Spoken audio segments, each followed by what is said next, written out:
Hi, I'm Sara Bochte, and I'm the pickleball pro here at the Tucson Racquet Club. And my sports background is in softball and volleyball, so no racket sports. And so I think that has kind of been to my benefit, although at the beginning it certainly felt like a disadvantage because I had to learn everything basically from scratch because I didn't understand how to hold the paddle or hit backhand or anything like that. So that's been helpful in when I have folks that don't have those skills to be able to describe and explain to them. I had heard that it was this really great fun sport and people wanted me to try it, and so I did, and I went out there and I wasn't really hooked right away, but then gradually over time it seemed like a really fun activity and something physical, and I was meeting different people. And then once I started to practice and get better, then I realized this is really a fun sport, and I'm just going to go out here and have a really fun time. When I first started, it was right as COVID was sort of ending, and we didn't have a pickleball pro here, and we just kind of had this core group that would come in the morning, and we still have that core group that comes for open play. But what I'm seeing now is, so first of all, this is one of the few places that you can come for organized league play and such in Tucson, and so I'm seeing that really explode with a lot of people. And then within the last 6 months, maybe, or 8 months, I've just seen a huge amount of younger people coming into the sport and participating in my events, whether it's the round robins or the leagues or clinics, and a lot of folks, of course, continuing to come from tennis.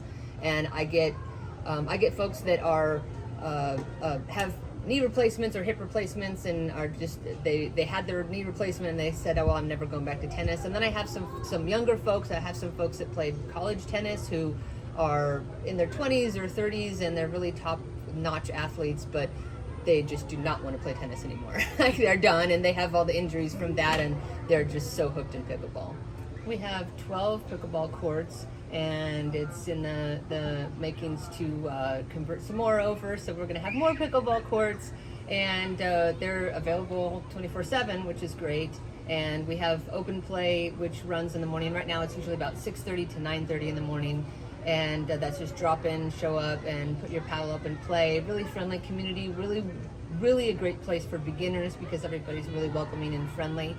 And then I've got some leagues that are running. I've got a private group league on Tuesday nights, and then I've got a mixed ladder league on Wednesday nights, a ladies ladder league on Thursday nights. I think I'm going to have enough men because people are just flocking this way. I mean, pickleball's I have big numbers now, so I think I might have enough for a men's league now. And then I'm also thinking about starting a partner league so that people can join that league and play with their partner, and that's really good practice for tournament season. And then I do have a drop-in clinic on Monday nights from 6:30 to 7:30 p.m. for beginners, and then for intermediate 7:30 to 8:30 p.m. Monday nights. And then I'm also going to start a 5-week pickleball strategy clinic for folks who are really, again, it's for pretty serious pickleball players who are trying to get tuned up for tournament season. And so we're just going to go through different strategies and skills for each week, and really probably going to cap that at like 8 people per session, and have it leveled and really kind of cater to the beginners and the folks that are coming out just to have a good time, which is a lot of what happens in my leagues and then in those beginner clinics. But then also really starting to cater more and more to people who are really into it, and now they're playing local tournaments and they're really hooked, and they're like, I want to get better, and I'm looking for a partner, and how do I play with this person? And so yeah, got a lot going on. Pickleball to me, first of all, is camaraderie. So I've got a whole bunch of friends, and some of my best friends that I've made in Tucson, it's through pickleball. So I tell people it's very social, and you're about to get a whole bunch of new contacts on your phone, and you probably want to start it with, pickleball, because you're going to have a lot of peeps on there.